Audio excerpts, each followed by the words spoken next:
जय भी महीने न्यूज में मैं सृष्टि असाटे आपका स्वागत करती हूँ। आइए नजर डालते हैं आज की कुछ खास खबरों पर।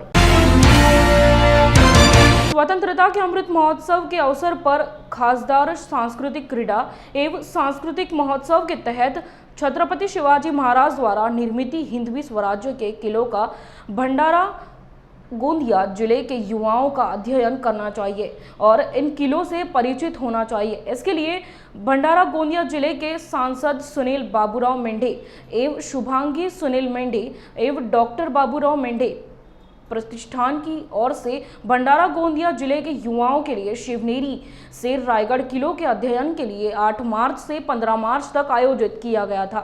8 दिनों के अध्ययन और सूचना के बाद आज सुबह नागपुर लौटने पर नागपुर के रेलवे स्टेशन पर उन युवाओं का जोरदार स्वागत किया गया। जय भवानी, जय शिवाजी, जय भवानी, जय शिवाजी, हर हर। तर क्रीडा महोत्सव आणि सांस्कृतिक महोत्सव या अंतर्गत आम्ही शिवाजी महाराजांचे गडकिल्ले यावर आमच्या दोन्ही भंडारा गोंदियाची मुलं खास जे शिवभक्त आहेत आणि त्यांना पण एक प्लॅटफॉर्म मिळावा आणि त्यांना त्यांचं अध्ययन आणि त्यांना गडकिल्ल्यांची माहिती व्हावी म्हणून आम्ही उपक्रम केला होता। 2022 हे पहिलंच वर्ष होतं आमचा क्रीडा महोत्सवचं। त्या अंतर्गत देखो अपना देश हे इनक्रेडिबल इंडिया तुल्य भारत यांचं प्रोजेक्ट होतं। मी इनक्रेडिबल इंडियाला धन्यवाद देते, खास करून व्यंकटेश सरांनी जेव्हा ही कल्पना ऐकली। आपल्या खास 2 वर्षाच्या कोविड काळानंतर पहिल्यांदाच असा उपक्रम झाला ज्यात मुलांना गडकिल्ले दाखवणे आणि त्याचं दर्शन घडवणे हा होता। त्यामुळे आम्हाला त्यांनी विशेष मदत केली आणि अतुल्य भारतच्या 75व्या आझादी का पर्व या अमृत महोत्सवी वर्षी आम्ही या मुलांना पाठवलं। हा अमृत महोत्सव पुढच्या वर्षी 23 मध्ये पण राहणार आहे। तेव्हा आमची दुसरी टीम आता तयार होईल आणि त्यांची ही मेंटोर राहतील मुलं जे आत्ता अध्ययन करायला गेली। असे पुष्कळ आमच्या क्षेत्रातली मुलं या अध्ययनाला जातील आणि शिवाजी महाराजांबद्दल जी हिस्ट्री होती जे अभ्यासात शिकले नाही ते आता त्या तिथे जाणून घेतील। आणि जी आता बहुतेक आमच्या इथला एक मुलगा आहे निखिल, त्याच्याकडनं विचारा, त्यांनी तिथे सह्याद्री प्रतिष्ठानातर्फे काम करतो आणि अशी मुलं जी तिथे आमच्या भंडारा गोंदियाची आहे जी कुठेतरी त्या संघटनाला जुळलेली आहे। आता ते पुढच्या ग्रुपचे मेंटॉर राहतील, इतकं त्यांचं अध्ययन झालेलं आहे आणि मला खूप आनंद आहे की याच्यात खासदार सुनील मेंढेंनी पण आम्हाला मदत केली। मी छत्रपती शिवाजी महाराजांना वंदन करून आम्ही सर्वप्रथम किल्ले सिंहगडचे दर्शन केले। सिंहगड हा किल्ला खूप बुलंद आणि बेलाग आहे। त्याची चढाई तरी आता चांगलीच आहे, पहिले थोडीशी कठीण होती। त्यामुळे तिथं आपले धारातीर्थी पडलेले नरवीर तानाजी मालुसरे यांची जिथं ते धारातीर्थी पडले ते क्षेत्र आहे आणि त्यांचं स्मारक तिथं बनवलेलं आहे। त्यांच्या ॲक्च्युअल समाधी जे उमरठला आहे।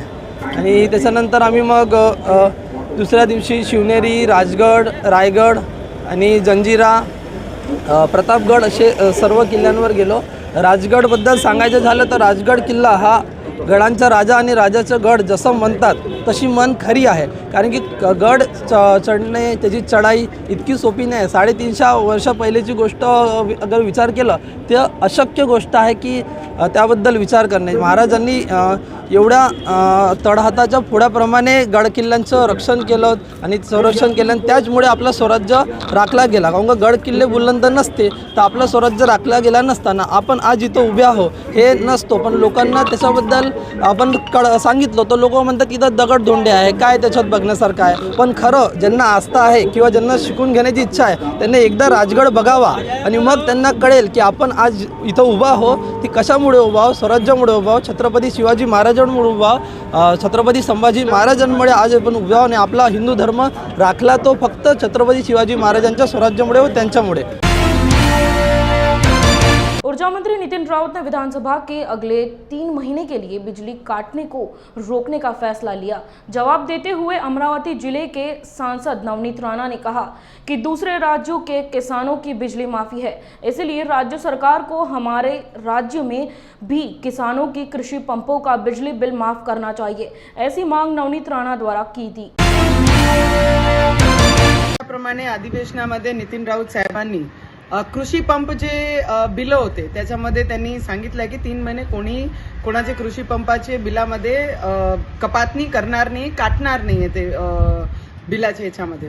तर मला वाटते की जर आपण दुसऱ्या राज्यांना, काही राज्यांमध्ये कृषी पंपाच्या बिलाची पूर्ण भरपाई हे राज्य सरकार करीन आणि शेतकऱ्यांना खूप मोठं रिलीफ बाकी राज्यांमध्ये दिला. तर माझी विनंती नितीन राऊत साहेबांना राहील त्याचप्रमाणे आपण सुद्धा महाराष्ट्राचे जेवढेही शेतकरी आहे, जे कष्टकरी आहे आमच्या महाराष्ट्रामध्ये, त्यांना कृषी बिल हा माफ झाला पाहिजे. त्याच्यासाठी आपल्या माध्यमातून काय करता येईल राज्यामध्ये आणि मुख्यमंत्री साहेबांना आपलं काम आहे, आपलं कर्तव्य आहे की आपण त्यांच्यासोबत बोलून आमच्या महाराष्ट्राच्या शेतकऱ्यांना खूप मोठा दिलासा आपल्या माध्यमातून भेटला पाहिजे एवढी विनंती सुद्धा करेन. आणि 3 महिने आपण म्हटलं कोणीही कृषी पंपाच्या याच्यामध्ये हात लावणार नाही, पण माझी विनंती राहील की याच्या पहिलेची अगोदरची सरकार कधीही शेतकऱ्यांना त्रास दिलेला नाही. आता ठाकरे सरकारांना माझी विनंती आहे, आताही याच्यानंतरही सुद्धा आमचे शेतकऱ्यांना कोणी त्रास देऊ नये याची नोंद आपण घेतली पाहिजे. महाराष्ट्र के ठेकेदार संगठन आज प्रलंबित भुगतान के लिए बांधकाम विभाग कार्यालय के सामने धरना आंदोलन शुरू हो गया है. वर्धा में भी वर्धा जिला ठेकेदार संघ के अध्यक्ष किशोर मिटकरी, मुन्ना झाड़े के नेतृत्व में धरना आंदोलन किया गया. वर्धा जिले के बांधकाम विभाग के तहत ठेकेदारों को 233 करोड़ का भुगतान नहीं किया गया है. 31 मार्च से पहले ठेकेदार के भुगतान का 100% भुगतान करें. 4 साल से प्रलंबित पड़े भुगतान तुरंत दिए जाएं. ऐसी ही अन्य मांगों को लेकर धरना आंदोलन किया जाएगा. कंत्राटदार कल्याण समिति के वर्धा जिले के पूरे पेमेंट 4 साल से प्रलंबित है और वो इसके लिए हमने धरने आंदोलन का कार्यक्रम आज आयोजित किया हुआ है. पूरे महाराष्ट्र में है? पूरे महाराष्ट्र में विदर्भ कंत्राटदार संगठन और महाराष्ट्र की सभी संगठनों के ओर से ये कार्यक्रम किया जा रहा है. हमारी प्रमुख मांगने ये है कि हमारे वर्धा जिले की मांगने ये है कि वर्धा जिले में 125 करोड़ 72 लाख रुपए का कंत्राटदारों का देय के प्रलंबित है. इसके लिए और वो ये वर्धा जिला हो गया, सार्वजनिक बांधकाम विभाग आरवी के 32 कोटी रुपए प्रलंबित है. इसके लिए और अपना प्रधानमंत्री ग्राम सड़क योजना के 75 कोटी रुपए प्रलंबित. इसके लिए ये आंदोलन की आज ये देयक 31 मार्च के पहले मिलना चाहिए, ऐसी मांग है आपकी? हाँ, 31 तारीख के पहले हमको पूरा देयक मिलने को होना, ये हमारी मांग है. अगर ये आंदोलन के बाद देयक नहीं मिले तो अगला कदम क्या होगा? अगला कदम त्रिवार आंदोलन करेंगे, नहीं तो आमरण उपोषण के लिए बैठेंगे यहाँ पे.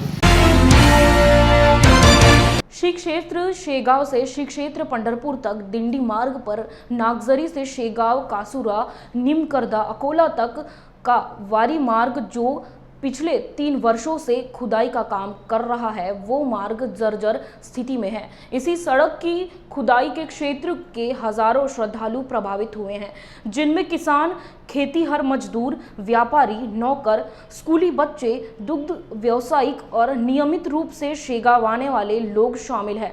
इसी दिंडी मार्ग के काम को पूरा करने के लिए श्रद्धालुओं द्वारा भीख मांगो आंदोलन किया गया. वारी मार्गाचे काम झालेच पाहिजे. वारी मार्गाचे काम झालेच पाहिजे. गेल्या 3 वर्षापासून जिल्ह्यातील हॅम प्रोजेक्ट वारी मार्गाचे काम अतिशय संत गतीने चालू आहे. याबाबत वेळोवेळी आंदोलने, उपोषणे, निवेदनाच्या माध्यमातून एक सर्वसामान्य नागरिक या नात्यानं पाठपुरावा केला आहे. परंतु या रस्त्याच्या कामात मोठ्या प्रमाणात निधीचा अपव्यय झाल्यामुळे, मोठ्या प्रमाणात भ्रष्टाचार झाल्यामुळे याचं काम कुठेतरी निकृष्ट दर्जाचं होत आहे. याबाबत आज रोजी आम्ही भीक मांगो या आंदोलनाच्या माध्यमातून निधी गोळा केला आहे आणि तो निधी माननीय मुख्यमंत्री यांना पाठवलेला आहे. एक निषेध म्हणून या ठिकाणी हा अशा प्रकारचा आम्ही आंदोलनाचा पवित्रा या ठिकाणी उचलला. जर वेळी दखल घेऊन याची तातडीनं कुठेतरी कामाची पूर्तता केली नाही तर आम्ही मोठ्या उग्र स्वरूपाचं आंदोलन यानंतर छळण्याचा प्रयत्न करू. धन्यवाद. जय भीम मीडिया न्यूज में यहाँ लेते एक छोटा सा ब्रेक. क्या हुआ बहू? माँ, पाइल्स की बहुत तकलीफ हो रही है. तो तुम गुदरोग सर्जन के पास क्यों नहीं गई? देखो, जैसे हार्ट के लिए हार्ट स्पेशलिस्ट, ब्रेन के लिए ब्रेन स्पेशलिस्ट, तो पाइल्स के लिए पाइल स्पेशलिस्ट क्यों नहीं? स्त्री हो या पुरुष, टॉयलेट में तकलीफ केवल पाइल्स ही नहीं, और भी कई प्रकार के गुदरोग तथा कैंसर भी हो सकता है। इसीलिए इसकी प्रत्यक्ष जांच जरूरी है। ठीक है माँ, पर जांच के लिए हम जाएंगे कहाँ? वही काले आयुर्वेदिक पाइल्स हॉस्पिटल में। लेकिन माँ, प्रेगनेंसी में पाइल्स की दवाइयाँ? प्रेगनेंसी में आयुर्वेदिक दवाइयाँ सुरक्षित होती है। जनहित में जारी काले आयुर्वेदिक पाइल्स हॉस्पिटल, औषधि चिकित्सा तथा सर्जरी ट्रीटमेंट उपलब्ध। हमारा पता उमरेड रोड, दिघौरी बस स्टॉप के पास, नागपुर। अधिक जानकारी के लिए वेबसाइट पर जाएं kalepailshospital.com। ब्रेक के बाद आपका स्वागत है। अचलपुर जिला निर्माण विकास समिति की ओर से विदर्भ के युवा नेता रवि वानखेड़े ने उप विभागीय अधिकारी को निवेदन दिया। निवेदन में जीवनपुरा, बुंदेलपुरा, मावलेशपुरा, ठीकरीपुरा और अचलपुर परतवाड़ा शहरों के प्रत्येक वार्ड में नागरिकों को तत्काल सर्वेक्षण करने और वर्ष 2011 से पहले रहने वाले वंचित नागरिकों को पीआर कार्ड या मकान पट्टा दो, इस प्रकार की मांग की गई। आज अचलपूर जिल्हा निर्माण विकास समितीच्या वतीनं सन्माननीय विद्यमान उपविभागीय अधिकारी साहेबांना विनंती करण्यात आली। त्यामध्ये जीवनपुरा, बुंदेलपुरा, मावळेशपुरा, ठिकरीपुरा तसेच अचलपूर येथील ते गोरगरीब लोक आहेत जे 2011 पूर्वीपासूनचे रहिवासी आहेत। अशा लोकांचा तात्काळ सर्वे करून त्यांना पीआर कार्ड किंवा पट्टे द्या अशी त्यामध्ये मागणी करण्यात आली। आपण पाहून राहिलो की गेल्या 2014 पासून पीआर कार्डची अट असल्यामुळं लाभार्थ्यांना जर पीआर कार्ड नसलं तर घरकुलचा लाभ मिळत नाही। त्यामुळं जे खरे वंचित लाभार्थी आहेत त्या पीआर कार्डच्या अभावी त्यांना घरकुलचा लाभ मिळत नसल्यामुळं आज अचलपूर जिल्हा निर्माण विकास समितीच्या वतीनं सन्माननीय उपविभागीय अधिकाऱ्यांना विनंती करण्यात आली की आपण या सर्व अचलपूर परतवाडा शहरातील वार्डातील नागरिकांचा, गोरगरीब नागरिकांचा सर्वे करावा व 2011 पूर्वीचे जे रहिवासी असतील त्यांना पीआर कार्ड व पट्टे देण्यात यावे अशा प्रकारची मागणी करण्यात आली।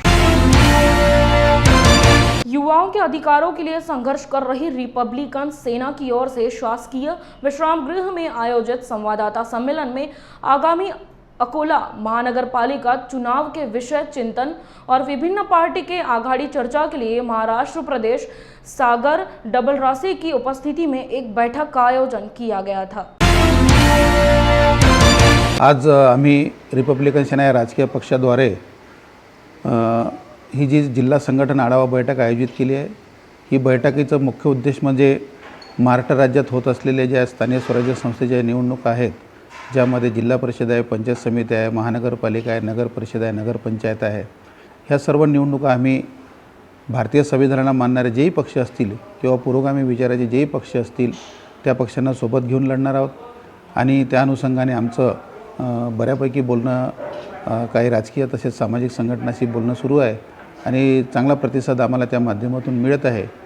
ज्या दिवशी हे सीटाचा किंवा उमेदवाराचा तालमेल आमचा बसेल त्यानुसार आम्ही किती उमेदवार लढवत आहोत हे आम्ही आपल्यासमोर एक दिवस नक्की मांडू।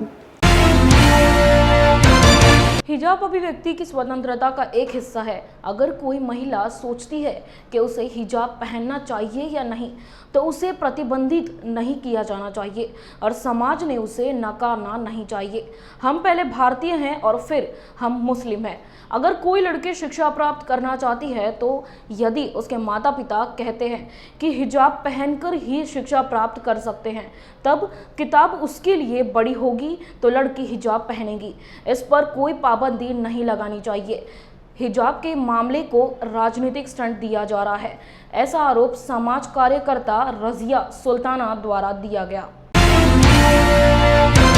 पण हिजाब मला असं वाटते की प्रत्येकाच्या अभिव्यक्ती स्वातंत्र्याचा भाग आहे। एखाद्या बाईला जर वाटलं की मला हिजाब घालायचा नाही तर तिच्यावर बंधनं लादल्या जाऊ नये, पण एखाद्या बाईनी जर म्हटलं की मला घालायचं आहे तर त्याला समाधानी नकार पण देऊ नये। हा पहिला मुद्दा।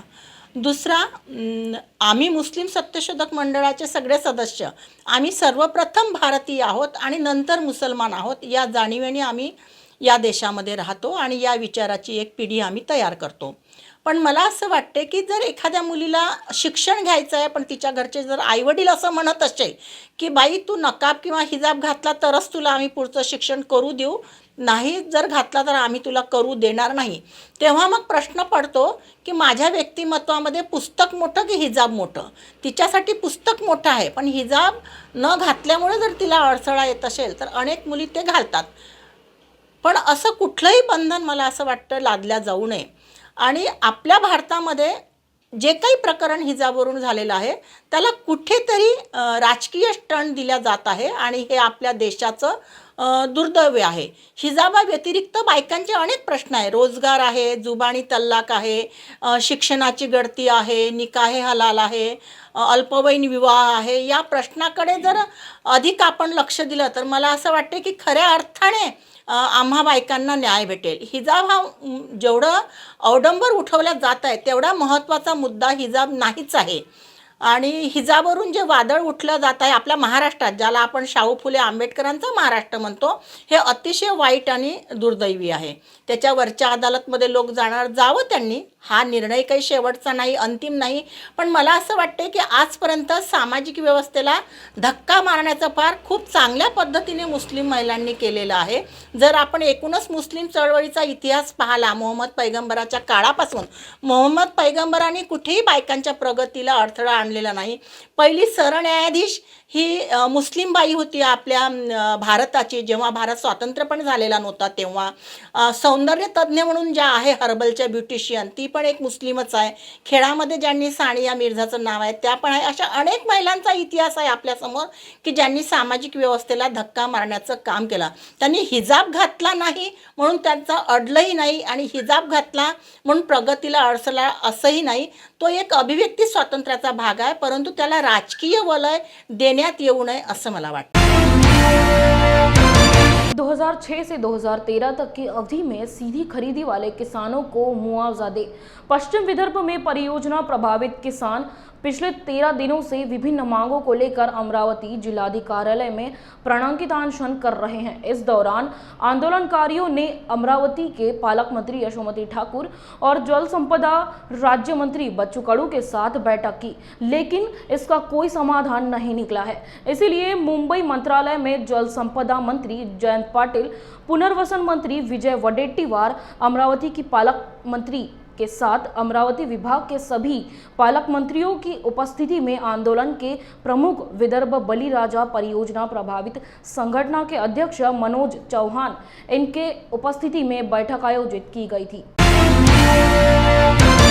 साहेब वडेट्टीवार साहेब आणि सगळे मुख्य सचिव राहणार आहेत. आणि दुसरी गोष्ट की आपल्या ज्या अमरावती जिल्ह्याच्या पालकमंत्री आहेत यशोमतीताई ठाकूर, यांनी सांगितलं आहे की मी 5ही जिल्ह्याच्या पालकमंत्र्यांना बोलवते आहे तिथं आणि त्या दृष्टीने सगळे लोक राहणार आहेत. निश्चित याच्यावर 5ही जिल्ह्याचे पालकमंत्री जर आहेत यामध्ये तर ते आपापल्या जिल्ह्याच्या संदर्भातली निश्चित त्यांना त्या संदर्भातली शाश्वती आहे आणि ते सुद्धा या बाजूनं बोलतील आणि निश्चित याच्यावर सकारात्मक निर्णय होईल अशी मला आशा आहे.